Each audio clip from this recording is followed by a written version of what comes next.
So hello friends, आज की video में मैं आपको जर्मे गैमीटोजेनेसिस के बारे में बताऊंगी, जो कि प्यूबर्टी के टाइम पे स्टार्ट होती है। मतलब कि इसमें हमारे पास दो पार्ट हैं, एक है स्पर्मेटोजेनेसिस का और एक है oogenesis का।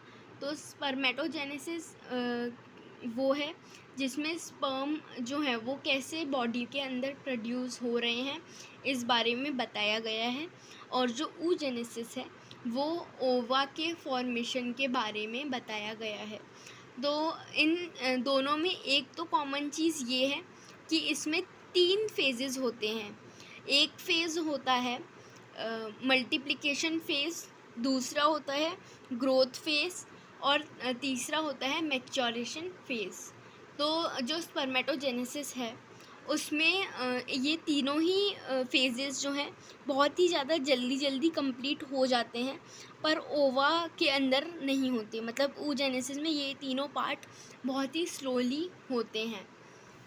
तो सबसे पहले मैं आपको स्पर्मेटोजेनेसिस के बारे में बताने वाली हूँ। तो स्पर्मेटोजेनेसिस वो है कि जो स्पर्म्स है वो कैसे फॉर्म हो रहे हैं। तो स्पर्मेटोगोनिया से स्पर्म्स बनते हैं। तो प्यूबर्टी के टाइम पे क्या होता है कि जो स्पर्मेटोगोनिया है वो बार बार माइटोसिस डिवीज़न के अंदर जाता है और फिर प्राइमरी स्पर्मेटोसिस प्रोड्यूस करता है। उसके बाद में फर्स्ट माइटोटिक डिवीज़न के अंदर वो सेकेंडरी स्पर्मेटोसिस फॉर्म करता है। फिर सेकेंड माइटोटिक डिवीज़न के टाइम पे वो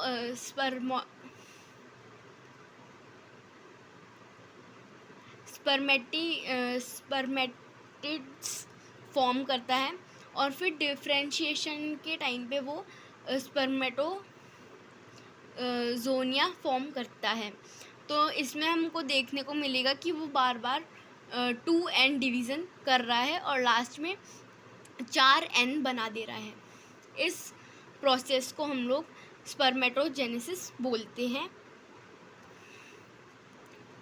तो अब स्पर्मेटोजेनेसिस के बाद में क्या होता है।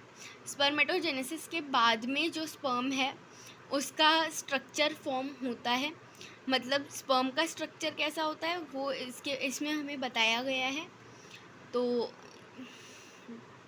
पहले मैं आपको स्पर्म का स्ट्रक्चर बता देती हूँ, फिर आगे हम कंटिन्यू करेंगे। तो स्पर्म का स्ट्रक्चर जो है उसके पास एक तो हेड होता है, नेक होता है, मिडल पीस एंड टेल होती है।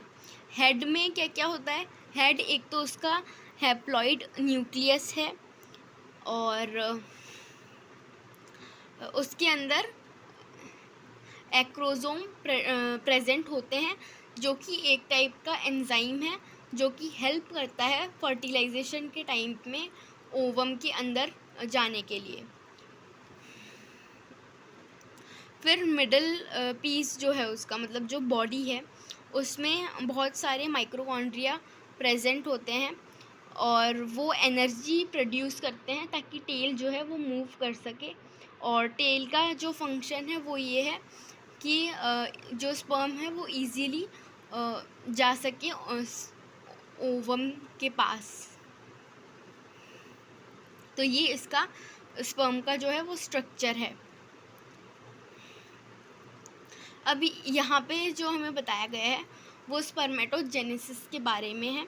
मतलब कि जो स्पर्म है वो कैसे हमारा फॉर्म हो रहा है और मतलब वो कैसे रिलीज़ होता है। सो फ्रेंड्स, अब मैं आपको बता रही थी कि जो स्पर्म है वो रिलीज़ कैसे होता है, मतलब हमारे ब्रेन को कैसे सिग्नल दिया जाता है। तो पहले तो इसमें हमारे 2 हार्मोन्स जो है वो काम आते हैं। एक होता है LH हार्मोन जो कि लीडिंग सेल सिक्रीट करता है और लीडिंग सेल जो है वो एंड्रोजन भी रिलीज़ करता है।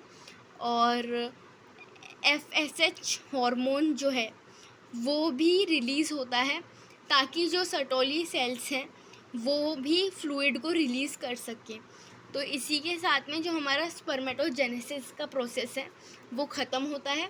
अब हम oogenesis के बारे में पढ़ेंगे। oogenesis जो है, यहाँ आप देख सकते हैं, तो oogenesis जो है वो फीमेल की बॉडी में होता है, और ये आप मानेंगे नहीं कि कब स्टार्ट होता है। oogenesis का प्रोसेस जब फीमेल चाइल्ड का बर्थ नहीं हुआ होता, मतलब फीटल लाइफ से ही स्टार्ट हो जाता है oogenesis का प्रोसेस।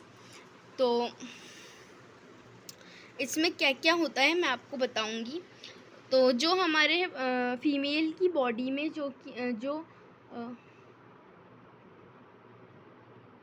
उगोनिया होते हैं वो एक तो मिलियन ऑफ मतलब बहुत ज़्यादा क्वांटिटी में होते हैं, मतलब मिलियंस की क्वांटिटी में होते हैं। और जो और फिर माइटोसिस डिवीज़न के बाद में प्राइमरी oocyte फॉर्म करते हैं, जो कि प्रोफेस के टाइम पे अरेस्ट कर दिए जाते हैं और कुछ टाइम के लिए प्रोसेस वहीं रुक जाता है। उसके बाद में जब प्यूबर्टी स्टार्ट होती है, मतलब कि 10 to 13 की एज में ये प्रोसेस वापस स्टार्ट होती है, और प्राइमरी oocyte जो होता है उसकी फिर फर्स्ट माइटोटिक डिवीज़न होती है, और माइटोटिक डिवीज़न के बाद में वो सेकेंडरी oocyte बन जाता है। अब सेकेंडरी oocyte तो बन गया, पर अभी भी ये फॉर्मेशन जो है वो कंप्लीट नहीं हुई एक ओवा बनने की। ओवा वो तभी बनेगा जब स्पर्म आएंगे। तो सेकेंड माइटोटिक डिवीज़न जो होता है वो होता है तभी जो सेकेंडरी oocyte है हम उसे ओवा बोल सकते हैं। और फिर यहाँ पे बताया गया है कि एक तो बताया गया है कि जो सेकेंडरी फॉलिकल्स जो होते हैं, एक तो सेकेंडरी फॉलिकल्स जो होते हैं और एक टर्सरी फॉलिकल्स होते हैं। अब मैं फॉलिकल्स के बारे में आपको बताऊंगी। फॉलिकल्स जो हैं, इसका डायग्राम मैं आपको यहाँ दिखाती हूँ। तो ये फॉलिकल्स हैं, जैसे कि ये प्राइमरी फॉलिकल्स हैं, फिर ये डेवलपिंग फॉलिकल्स हैं, ये सेकेंडरी ओवम बता दिया है इसने। तो ये जो है फॉलिकल्स होते हैं। अब फॉलिकल्स का काम क्या होता है और ये होते क्या हैं बेसिकली। तो फॉलिकल्स जो होते हैं वो ओवा की नरिशमेंट का ध्यान रखते हैं। तो जो सेकेंडरी फॉलिकल जो होता है वो टर्सरी फॉलिकल के अंदर कन्वर्ट होता है, और ये इसका जो, और फिर इसमें दो पार्ट्स होते हैं। एक होता है थीका इंटरना और एक थीका एक्सटर्ना। साथ ही साथ इसके अंदर एक फ्लूइड भरा हुआ होता है जिसे एंट्रम बोलते हैं। अब इसका फंक्शन यही होता है कि एक तो ये प्रोटेक्ट करेगा oocyte को, या ओवम को हम अभी बोल लेते हैं ओवम, उसको ये प्रोटेक्ट करेगा। साथ ही साथ ये भी ध्यान रखता है कि जो टाइनी पोलर बॉडीज़ हैं वो आगे डिवीज़न फर्दर फॉर्म नहीं करें। अब टर्सरी फॉलिकल्स जो हैं वो ग्राफियन फॉलिकल में कन्वर्ट होता है, और ग्राफियन फॉलिकल जो है वो रप्चर होता है। अब उसी रप्चर के प्रोसेस को हम ओव्यूलेशन बोलते हैं।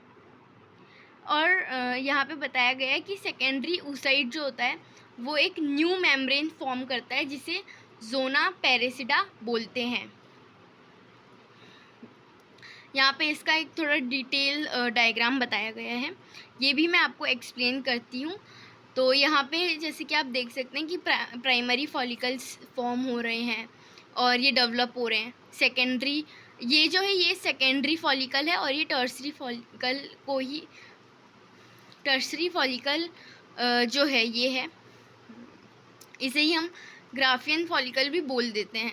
अब जो मैंने आपको बताया था कि थीका के बारे में, तो ये जो इसका आप देख सकते हैं ये थीका है, ये एक्सटर्ना थीका है और ये इंटरना थीका है।